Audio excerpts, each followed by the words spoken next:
கெட நாமாத்தாடும் தீர்த்த நற்றில்லை சிற்றம்பலத்தே தீயாடும் கூத்தனிவானும்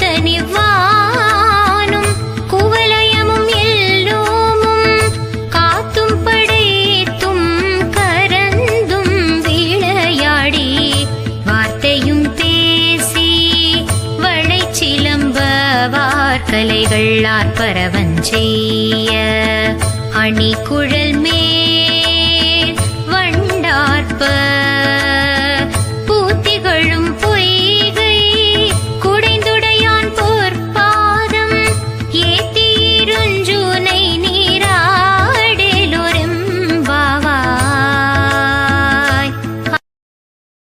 மாணிக்கவாசகர் அருளிய திருவெம்பாவை. பாடல் 12. விளக்கம்.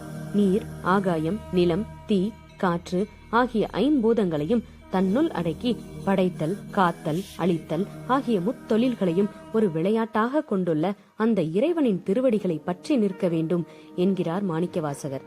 தோழியரே, இப்போது வாய்த்துள்ள பிறவியாகிய துன்பம் இனிமேலும் வராமல் தடுக்கும் கங்கையை தலையில் கொண்டவனும் சிறந்த திருத்தலமான சிதம்பரத்தில் கையில் அக்னியுடன் நடனமாடும் கலைஞனும் வானத்தையும் பூலோகத்தையும் பிற உலகங்களையும் காத்தும் படைத்தும் அழித்தும் விளையாடுபவனுமான தன்மைகளை கொண்டவர் நம் சிவபெருமான். அவரை நம் கரங்களில் உள்ள வளையல்களை ஒளி எழுப்பவும், இடுப்பில் உள்ள ஆபரணங்கள் பெருவொளி எழுப்பவும், பூக்களையுடைய பொய்களில் நீந்தி மகிழ்ந்து சிவாய நம என்னும் மந்திரம் சொல்லி அவனது பொற்பாதத்தை வணங்கி மகிழ்வோம்.